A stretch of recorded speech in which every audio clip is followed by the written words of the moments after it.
নমস্কার বন্ধুরা, আমি আজকে আপনাদের সামনে একটা চিংড়ি রেসিপি নিয়ে এসেছি। এটাকে আপনারা কচু ও চিংড়ির দমও বলতে পারেন। তো চলুন বন্ধুরা, রেসিপিটা শুরু করা যাক।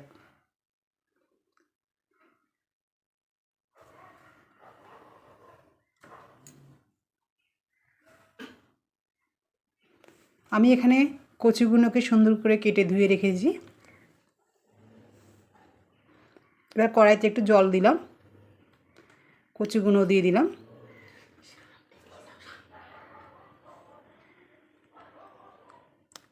একটু নুন দিলাম, একটু হলুদ দিলাম।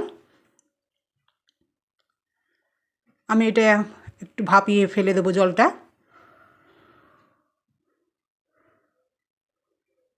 একটু গরম হোক, ঢাকা দিয়ে দিলাম। এখানে আমি কিছু চিংড়ি নিয়েছি। চিংড়িটাকে আমি একটুখানি নুন আর হলুদ দিয়ে মেখে রেখে দেবো আগে।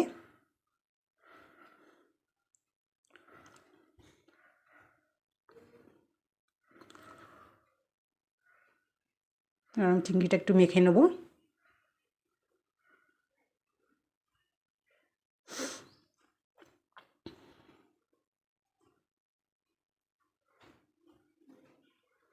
এটা আমার হয়ে গেছে।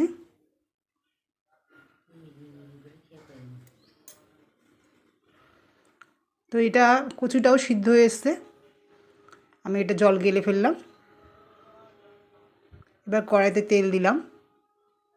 তেল দিয়ে চিংড়ি মাছগুলো আমি ভেজে নেব।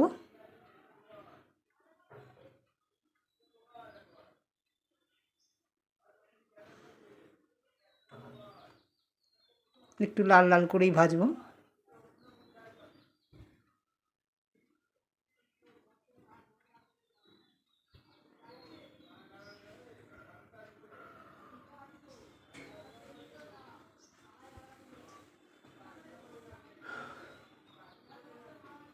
চিংড়িগুলো এবার আমি তুলে নেব।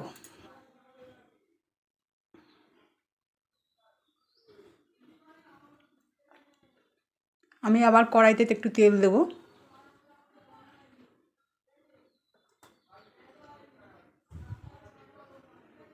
তেলটা একটু গরম হয়ে গেলে পরে আমি এর মধ্যে একটু দারচিনি দিলাম,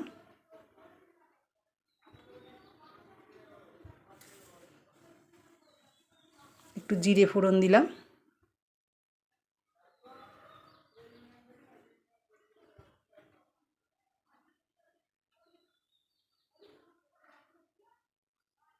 একটা তেজপাতা দিলাম,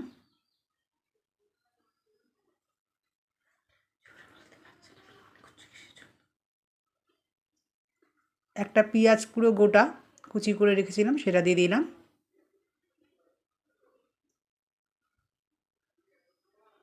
এবার আমি পেঁয়াজটাকে একটু ভেজে নেব।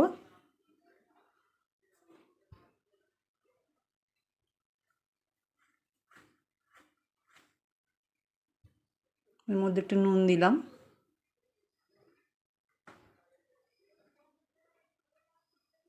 যাতে পেঁয়াজটা তাড়াতাড়ি নরম হয়। একটু টমাটো কেটে দিলাম। এবার দুটো একসাথে মিক্সড করে একটু কষিয়ে নেব।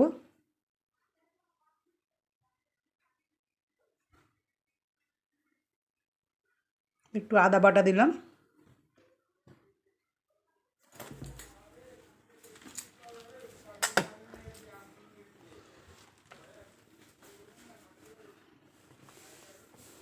একটু হলুদ গুঁড়ো,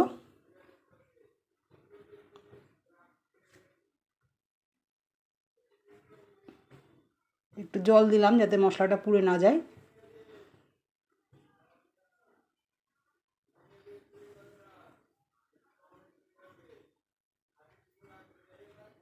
টমেটোগুলো একটু ভেঙে ভেঙে দেবো।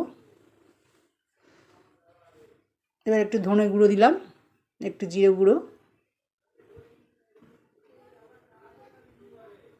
আর একটু জল দিয়ে আমি এটা খুব সুন্দর করে মাখিয়ে ভেজে নেব।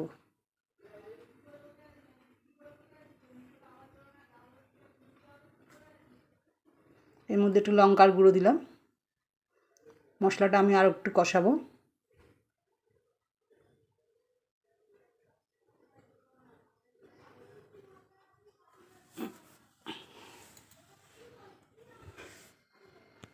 এবার আমি কচুগুলো দিয়ে দিলাম।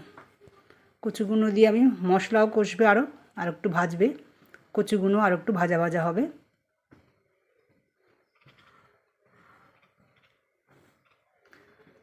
সুন্দরভাবে সবগুলো মশলার সাথে কচুগুলো মিশিয়ে নেব।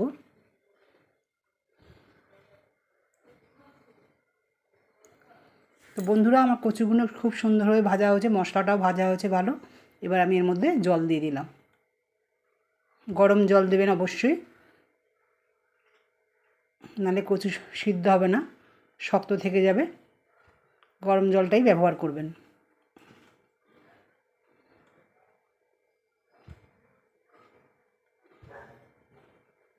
এবার আমি একটু ঢাকা দিয়ে রাখলাম। 5 মিনিট পরে আমি ঢাকাটা একটুখানি খুলব। দেখেন তরকারিটা অনেকটাই ঘন হয়ে এসছে। এবারে আমি এর মধ্যে চিংড়ি মাছগুলো একটা একটা করে দিয়ে দেব।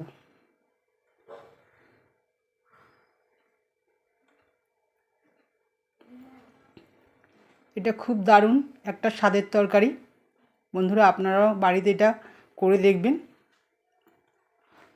খুবই ভালো হয় খেতে।